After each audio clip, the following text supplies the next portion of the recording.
So today I have kind of hijacked the show. Oh, goody. It doesn't scare me at all.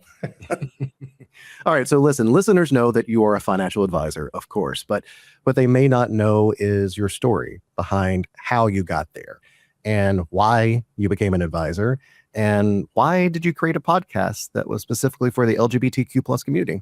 And also, why does this work seem so personal to you? Those are all great questions. Lots of questions at once. Lots of questions at once. Yes. I say, why don't we take the show to answer those? Today let's do that. Let's do something a little bit different. This time around, we'll talk about, instead of retirement planning itself, obviously that'll be part of the conversation, but instead of that being the focus, let's talk about the why behind this, why I care so much about helping people plan for retirement in the first place. Sounds good. Thank you so much for being here. If you enjoy content like this, please like, subscribe, sign up for notifications, and share the channel. It really helps us reach more people who deserve a retirement they can take pride in.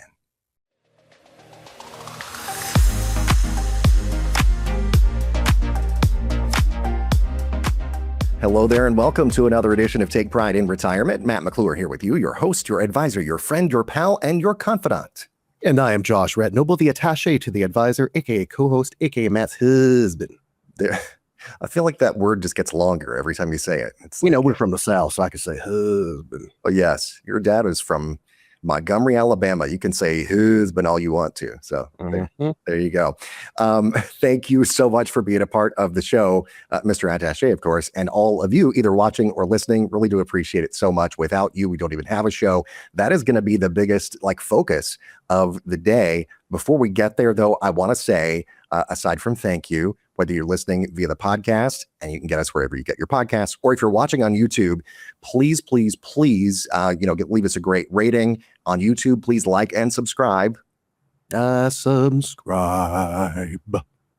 The low sultry one today. And, one of the main things that we're going to talk about is why I do what I do today. And the biggest, I guess, encapsulation of that is the mission of the show that I say all the time. And that's no matter who you are, where you come from, who you love, how you identify, or how much money you have, you deserve a retirement you can take pride in. And if anything I say today, or that Josh says, or that you think of, or whatever throughout the show, sparks something in you that really just makes you want to learn more about what I do. And, once you're like, oh, maybe I need kind of some help along these lines, feel free, give me a call, 855-246-9211. That's 855-246-9211. You can also go to the website, takeprideinretirement.com. You can schedule a free consultation there. It's the name of the show, takeprideinretirement.com. We made it that way on purpose. It's easy to remember. All right, Mr. Show Hijacker / Attaché, let's take it away today. What are we doing? Well, first of all, I want to go back in time. So we're going to go back before Take Pride in Retirement. So before the financial planning career. So did you always know that this is what you wanted to do? Absolutely not. This is one of those things that I never really, when I was younger, saw myself in. I don't think that most people have a career path that's a straight line. You used to, maybe like my dad's dad, he grew up and worked at a mill and a factory, and that was kind of what he did. My dad sort of followed along a little bit of the same line. But, I think a lot of people today, we have so much change in the world. Change is constant, right? And so my sort of career path was full of a lot of different twists and turns and unexpected things and new opportunities and some painful things along the way too, which we'll talk about, I'm sure. But I spent most of my career as a broadcast journalist and, just telling stories. I've always loved storytelling. I've always loved entertaining as well. And so I think this show combines the two of those things, obviously. But I've always loved, just talking to people and, helping people really understand complex subjects, like taking those things that maybe you don't necessarily understand because they're detailed or confusing or whatever, and helping you actually understand them, right? And so that is really the crux of what I do today, helping people understand complex retirement issues, not necessarily the news or what's happening in New York or Washington or wherever, but whether I was, behind the microphone or in front of a camera or whatever, or whether I'm now, sitting across the table from a client, the goal is kind of the same in that is just explaining those maybe at times intimidating things, those intimidating topics, and breaking those things down into language that people can actually understand. Yeah. I mean, so basically, obviously, at that point in your career and in your life, financial advising, that wasn't even on your radar. No. I mean, would you have imagined, say 10 years ago, that I would have ever even gone into this space? No. I mean, No. You know that Bugs Bunny meme with his mouth out? He's like, no. Yeah. No. The give mouth. I don't think anyone would have thought. But I mean, the thing is, you had all of the great elements already based into your career and your know-how to end up do this, obviously. Yeah. I mean, it's that part of my background, that's like, I worked at the Wall Street Journal for Wall Street Journal Radio. I worked at New York One on the floor of the New York Stock Exchange, reporting on a regular basis. So I knew conceptually about a lot of these things. And obviously I'm a human being who lives in the world. And so I know like what it's like to, have to pay the bills and all that kind of thing as well. But, life has a way of sort of pointing us in the right direction, even though we don't necessarily know that's where we're going to wind up. I mean, when I was a kid, I wanted to be a school bus driver, so it was like, a school bus driver, hey, great career there. And I'm sure depending on the location, a lot of great benefits and all that kind of stuff. And your schedule and you get summers off. So, hey, not a bad deal. But it just was not where I ended up. Yeah. I mean, I obviously know this story very well, but some of our listeners may not know. Could you please share with them what changed basically overnight for you in the past? Yeah. So it's never been the easiest thing to talk about. I don't talk about it all that often, but it is, this back in the early 2000s, I had a situation where I was in a job and I was working actually for a church at the time. And my sexual orientation became known, let's say. And it wasn't anything like scandalous or anything like that. It was just people found out. And that was, a thing that happened. And so I ended up losing that job because of that.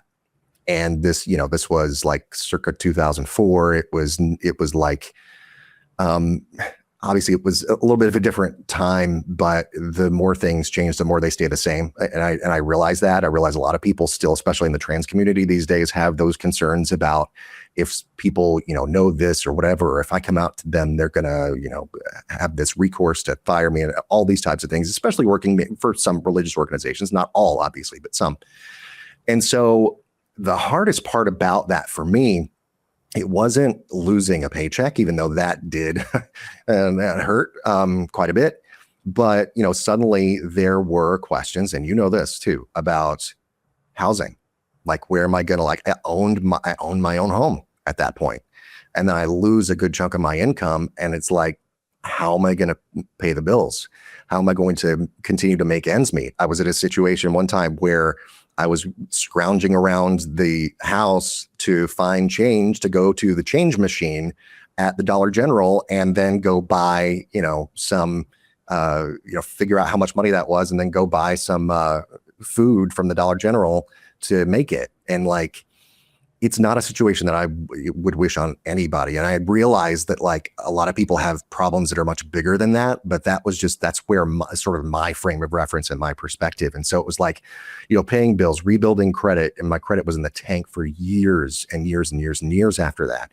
And just kind of figuring out what in the world is going to come next. And, I spent years rebuilding that, and I made a lot of mistakes along the way. And I hopefully now have learned from these mistakes, because it really taught me how things can change at the drop of a hat, and how fragile your financial security can be, especially when it comes to loss of income. And not obviously looking back at it, I was like, oh, that made me a better financial advisor now because I have that perspective. But at the time, I didn't think that, I didn't know I was ever going to become a financial advisor. I was just trying to survive. But, looking back now, realize really that those experiences that I have in life, I bring that background and that perspective to every client meeting that I have. And I think that's a good thing, because, not a lot of people have, saved perfectly and spent perfectly over the years. I don't think anybody has, really. Right. And I mean, I feel like that whole experience is why your meetings with clients are different. I would agree to a large extent, because like I bring that perspective to it. And I know that people who I'm sitting across the table from have their own story, their own background, their own perspective on life and on their money and on all of these things that they bring to the table and on their own hopes and dreams. And that's one of my favorite things about it, is helping them get from wherever they are now, no matter where they might be, to a better place, to a place where they can have that retirement that they take pride in. And, empathy, for some reason, has in some sectors of the world today become a dirty word and a bad thing. I think it's the absolute best thing you can have in life. And I think that's just as important, really, as expertise, being able to see things from someone else's perspective. Yeah. I mean, that's just the empathy, right? That's what you have for everyone, regardless of who they love. Exactly. How much money they have. And all the other things in our list of, yeah. Yeah. Well, I mean, like, in thinking about take pride in retirement, there were several many financial podcasts out there, several many, thousands, if not more. So why did you feel there was a need for another one, and specifically for the community, for the LGBTQ plus community? Well, I was actually sitting down one day, and obviously, you know the story, but the listeners probably don't, that I was sitting down kind of just looking one day, or more than just one day, but trying to find resources, retirement planning resources for us as like a married couple. And everything was very, husband and wife and 2.5 kids and the white picket fence and all of that kind of thing. That was the framing around everything that I was finding. And the resources were very few and far between for members of the LGBTQ plus community. And I said, well, I'm now a financial advisor. I'm going to start this because there was a need. I saw that need firsthand. And, it's not that your investments are different because you are a member of the LGBTQ plus community. Good retirement planning is good retirement planning, but it's individualized, right? You've got to focus on what is good for the person. And what is different is that a lot of people in the LGBTQ plus community have had different life experiences than, maybe the population at large, and that influences their financial lives. Like, I just talked about the loss of that job years ago, and that was something that was big for me. Career interruption, discrimination. A lot of people delayed marriage because of marriage equality not being a thing for years. Family planning, chosen family versus traditional family structures. There are so many things. I mean, there are different estate planning and healthcare considerations when you get older. And wondering if you're going to be welcomed when you're seeking financial advice, if you're going to be welcomed fully as who you are. And I wanted people to know too that you can feel, you can rest assured that you can feel 100% welcomed here. That's one of the biggest goals, is to have a place where people don't have to wonder if they're going to belong. They can just show up as they are. And I'm going to accept that and say, this is great. Let's get you a retirement you can take pride in. And, this is not about exclusion of anyone. It's about inclusion of everyone. And that really is, for the people who may have felt overlooked or left out of this conversation. That's why I do this and why I wanted to start a podcast to begin with. Yeah. And what I've watched, through the years now with you and your clients, which they're just allies too. There's some people that are not part of the rainbow coalitions. It's just that it's not only that they walk out just feeling calmer when they walked in, it's like they're walking out with confidence. They feel like, okay, I understand now what I can do for my own retirement. And that's because of you. Well, thank you. And that's my goal, right? Confidence is even more important, I think, than money in a lot of ways. Like, confidence is the difference maker. You can have all the money in the world, or, a modest amount of money, or whatever the case might be for you. But if you are not confident in a plan, then the doubts start to creep in. There's a lot of stress associated with that. coming up with a plan for you that's tailored to you and your needs. Boy, that talk about peace of mind, and peace of mind means a whole lot. You can't put a price on that. It's peace of mind is priceless, as they say, as a certain commercial campaign for a certain credit card used to say. It's priceless. Right. All right, let's go back to the future, or just into the future. Well, yeah, that works too. I left my DeLorean. It's in the shop, actually. So where'd you park your DeLorean? All right, so 5 years from now, what do you hope people say about this podcast? I hope they say, I've downloaded every episode and I love it. No, I really, it's not about that for me, like subscriber numbers or anything like that. Like I don't necessarily care about that. What I care about is the impact. Like, I feel like if we impact one person's life or a handful of people's lives, then it will have all been worth it, because we've made a difference in this. And, I really hope that listeners will say things like, I listened to the show and it helped me understand my options for retirement. It helped me understand that I can have an income that I can't outlive. It's, helped me understand that retirement planning can include people who look and sound and live like I do, and all of those things. Like, that's my desire, is to continue building this show and bring on nationally recognized voices. Mayor Pete, Secretary Pete, if you're happen to be listening, call me. I'd love to have you on the show, talk about Social Security, all the things. Just putting that out there, as a thing. But we're waiting for your call. But I mean, it's not about like the prestige. It's about the information that someone like a Pete Buttigieg would bring to the show, and bring to especially a conversation about Social Security and what we could do as a nation to shore up that program. And so that is, I feel like I have the utmost respect for the listeners of this show, and I want to be able to provide the best possible information from the best possible sources.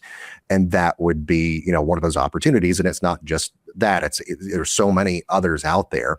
And so, I'm loving that the audience is growing. I see that in the numbers, but, I never want the show to lose the kind of personal feel that it has now. And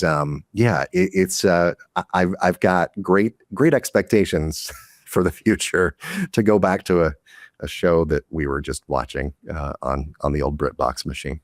Indeed. All right, so one last question, Matt.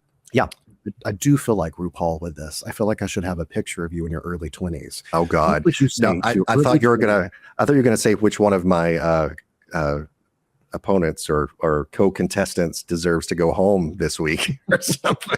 No. This is a question about you facing a past year. So if you could sit down today with the version of yourself that lost that job all those years ago, what would you tell him? I know that this is going to maybe sound slightly cheesy, but it gets better, and it really, really does. And it did. It definitely has for me.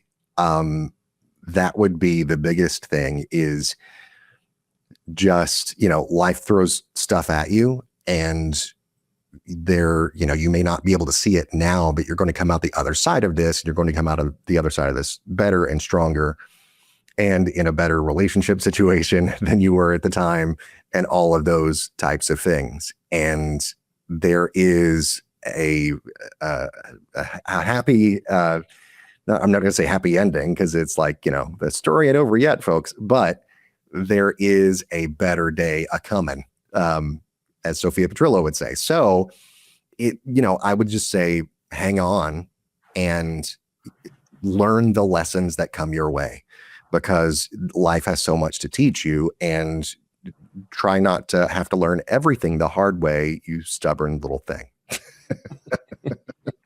Young 20s Matt. Did you hear that? Back long ago. If only there was a DeLorean I could hop in. Yeah.